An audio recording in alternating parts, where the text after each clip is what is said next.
Whispers in the Rain, Part 2. Letters never sent. The rain had ended, but its memory lingered in Liana's heart. She carried the warmth of Adrian's laughter, the gentleness of his hand in hers, and the bittersweet echo of his words. Yet as days passed, she found herself haunted not by what had happened, but by what she had hidden. Inside her drawer lay a bundle of letters, yellowed with time, written to a man she once loved but never sent. They were confessions of longing, of regret, of truths too heavy to speak. And now, with Adrian's presence stirring something new, those letters felt like ghosts pressing against her chest. Adrian, meanwhile, returned to his world of ambition. Meetings, deadlines, and endless pursuits filled his days, but the storm had left a mark. He found himself distracted, replaying the moment in the cafe, the way her eyes softened when she smiled, the way her voice carried both strength and sorrow.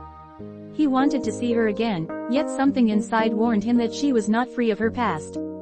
Fate intervened. One evening, Liana attended a gallery opening, hoping to lose herself in art. She wandered among canvases until she froze before a painting, a storm, captured in brushstrokes, eerily resembling the night she met Adrian. And there he was, standing across the room, equally stunned. Their eyes met again, and the silence between them was louder than the crowd. They spoke, hesitant at first, then with growing ease. Adrian confessed he had thought of her often, that the storm had felt like more than coincidence. Liana smiled, but her heart trembled. She wanted to tell him about the letters, about the man who had once broken her, about the shadows she carried. But fear held her back. Days later, destiny forced her hand. A letter slipped from her bag while she rushed through the cafe where they had first met.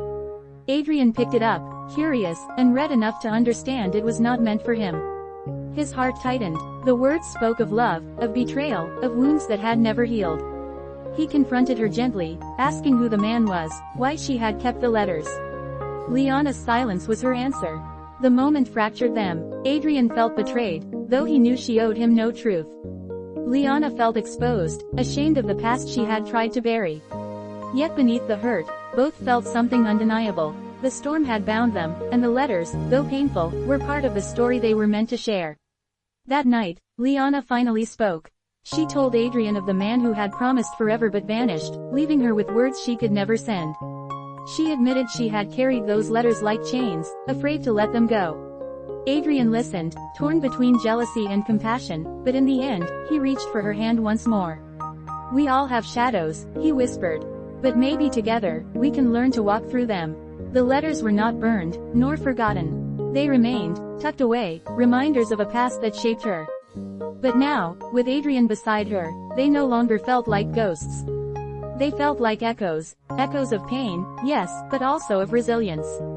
And as the city lights shimmered against the night sky, Liana realized something profound. Love was not about erasing the past, but about finding someone willing to stand with you in spite of it.